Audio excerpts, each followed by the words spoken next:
Hello दोस्तों, कैसे हैं आप सब लोग। उम्मीद करता हूं काफ़ी अच्छे होंगे। तो दोस्तों 7 फरवरी से लेकर 9 फरवरी के बीच में तीन आईपीओ एक साथ ओपन होने वाले हैं, जिनमें से 2 आईपीओ स्मॉल फाइनेंस बैंक है। एक तो जना स्मॉल फाइनेंस बैंक, दूसरा है कैपिटल स्मॉल फाइनेंस बैंक। तो आज इस वीडियो के अंदर हम कैपिटल स्मॉल फाइनेंस बैंक के आईपीओ का रिव्यू करेंगे। तो सबसे पहले इसकी जीएमपी देखेंगे, जिससे हमें लिस्टिंग गेन्स का अंदाजा हो पाएगा। फिर इस कंपनी की डिटेल्स के बारे में जानेंगे, जिससे हमें सेक्टर और उसके फ्यूचर का पता लग पाएगा। फिर इसके फाइनेंशियल्स और फंडामेंटल्स के बारे में जानेंगे, मतलब कंपनी प्रॉफिट मेकिंग है या लॉस मेकिंग कंपनी है, और अपने जो भी पीयर कंपटीटर्स हैं उनसे महंगी वैल्यूएशंस पर आ रही है, सस्ती वैल्यूएशंस पर है। और उसके अलावा इस आईपीओ की डिटेल्स, फिर इस आईपीओ में अप्लाई करना है नहीं करना वो भी जानेंगे, मतलब लिस्टिंग गेन्स के हिसाब से अप्लाई करें या लॉन्ग टर्म के हिसाब से, सारी चीजें हम क्लियर करेंगे इस वीडियो के अंदर। तो सबसे पहले दोस्तों जीएमपी अभी देखें तो 50 रुपए पर शेयर चल रही है। 32 शेयर्स का लॉट है, 1600 रुपए हमें एक लॉट पर आज की तारीख में फायदा देखने को मिल रहा है। परसेंटेज वाइज करीब 10% जैसा ग्रे मार्केट का प्रीमियम है। तो अभी डिमांड कम चल रही है, मिनिमम क्राइटेरिया हमारा 20%, उससे तो अभी कम चल रही है। बाकी अभी देखिए दोस्तों, एंकर लिस्ट आ जाने दीजिए, पहले दूसरे दिन का सब्सक्रिप्शन देखिए, ओवरऑल मार्केट में डिमांड वगैरह देखिए, उसके बेसिस पर आप डिसीजन बनाइए। बाकी जीएमपी तो एक अंदाजा ही हो सकता है, क्योंकि देखिए फिक्स चीज नहीं है कि भाई जीएमपी है तो इतने भी लिस्ट होगा, ये सिर्फ एक अंदाजा है, इसको अंदाजा लेकर ही चलें।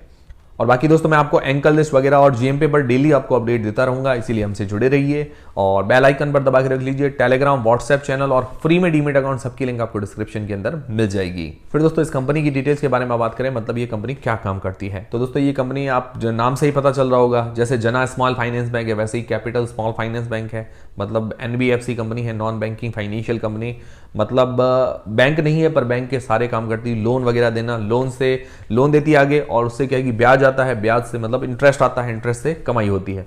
यही स्मॉल फाइनेंस बैंक का काम होता है। तो सिंपल भाषा में आपको समझ में आ गया होगा कि कंपनी क्या काम करती है। और ये कंपनी 1999 के अंदर इनकॉर्पोरेट हुई थी, मतलब अपने सेक्टर के अंदर अच्छी एक्सपीरियंस कंपनी है, 24 साल हो गए हैं। जना स्मॉल फाइनेंस से थोड़ी पुरानी कंपनी है, और ये पहली माइक्रो फाइनेंस कंपनी है जिसको स्मॉल फाइनेंस बैंक का लाइसेंस मिला था। और ये मिडिल क्लास लोगों, जैसे 4 लाख से सालाना जो 4 लाख से लेकर 50 लाख की इनकम होती है, उनको लोन वगैरह देती है। और जना जो है 22 स्टेट्स के अंदर फैला हुआ है। और अगर कैपिटल की बात करें, capital small finance bank 5 states और 1 यूनियन टेरिटरी के अंदर है। टोटल 172 ब्रांचेस है। तो जना से थोड़ी छोटी कंपनी है, और ये नॉर्थ रीजन के अंदर ज्यादा फैला हुआ है, उत्तर भारत के अंदर। तो देखो काम बढ़िया है, ये सदाबहार काम ही है, पर बाकी सारी फैक्टर्स भी हमें देखने पड़ेंगे कि भाई अपने जो भी कंपटीटर्स वगैरह हैं उनसे ये बढ़िया परफॉर्मेंस कर रही है नहीं कर रही है, फाइनेंशियली कैसी है।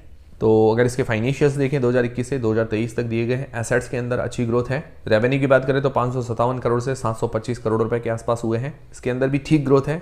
फिर दोस्तों प्रॉफिट 40 करोड़ से 93 करोड़ रुपए हुआ है, डबल से ज्यादा आगे ग्रोथ है। और अगर प्रॉफिट मार्जिन निकालते हैं तो 10% से ऊपर के निकल कर आते हैं, ये काफी अच्छी चीज है। जना के करीब 7% के आसपास थे।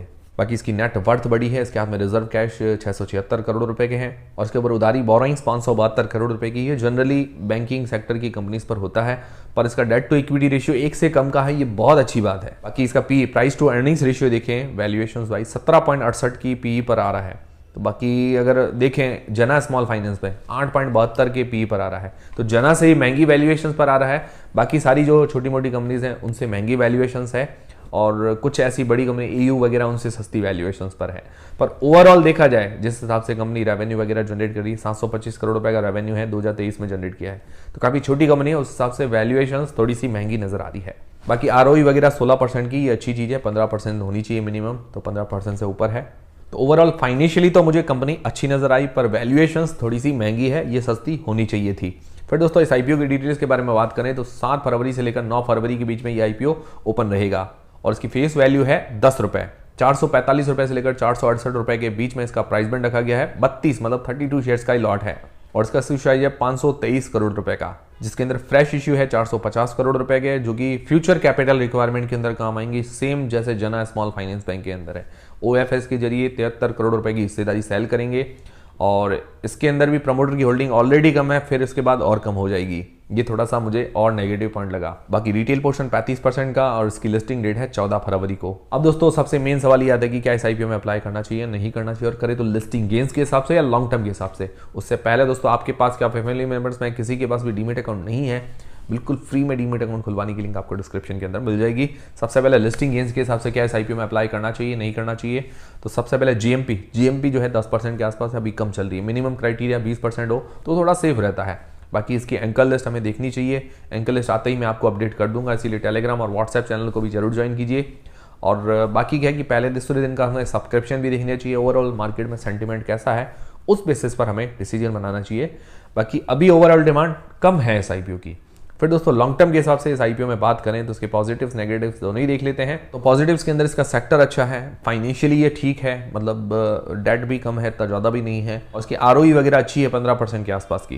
बाकी नेगेटिव में क्या है, नेगेटिव में इसकी वैल्यूएशंस बहुत आई है, ये थोड़ा सा नेगेटिव लगा। जना इससे सस्ती वैल्यूएशंस पर आ रहा है। अब दो आईपीओज एक ही टाइम पे होंगे और जना इससे सस्ता है तो लोग तो जना की तरफ ज़्यादा मतलब अट्रैक्ट होंगे, ये तो सीधी सी बात है। बाकी अभी नॉर्थ रीजन के अंदर ही फैला हुआ है, मतलब इंडिया के अंदर इतनी ज़्यादा फैलाव नहीं है, और 5 स्टेट और एक यूनियन टेरिटरी के अंदर है। 172 ब्रांचेस है, जबकि जना की 22 स्टेट्स और एक यूनियन टेरिटरी के अंदर है, और उसकी 700 से ज़्यादा ब्रांचेस हैं। तो जना थोड़ी बड़ी कंपनी है, तो अभी इसको थोड़ा और फैलाव करना पड़ेगा इंडिया के अंदर, अगर फैलना है, व्यापार बढ़ाना है, बिजनेस बढ़ाना है तो। बाकी ओवरऑल ज़्यादा नेगेटिव्स नहीं है, कंपनी ठीक नज़र आ रही है। अगर वैल्यूएशन सस्ती होती तो हम क्या है कि और ज़्यादा बढ़िया सोच सकते थे इस आईपीओ के बारे में। बाकी देखिए दोस्तों, अभी मार्केट सेंटीमेंट वगैरह का वेट कीजिए, एंकर लिस्ट वगैरह आ जाने दीजिए, पहले दूसरे दिन का सब्सक्रिप्शन देखिए, उस बेसिस पर आप डिसीजन बनाएं, अभी जल्दबाजी ना करें। और बाकी मैं आपको सारे आईपीओस का एक साथ रिव्यू वाला और फाइनल डिसीजन का वीडियो भी जल्दी ही दे दूंगा, इसीलिए हमसे जुड़े रहिए। टेलीग्राम, व्हाट्सएप चैनल और फ्री में डीमेट अकाउंट सबके लिंक डिस्क्रिप्शन के अंदर है। उम्मीद करता हूँ वीडियो देखने के बाद आपके सारे कंफ्यूजन दूर हुए होंगे, इस आईपीओ को लेकर दूर हुए हैं तो मुझे कमेंट करके जरूर बताइए कि क्या इस आईपीओ में अप्लाई करेंगे, नहीं करेंगे, और करेंगे तो लिस्टिंग गेज के हिसाब से या लॉन्ग टर्म के हिसाब से, मुझे कमेंट करके जरूर बताइएगा। वीडियो पसंद आया है तो लाइक जरूर कीजिए। मिलते हैं दोस्तों अगले वीडियो के अंदर।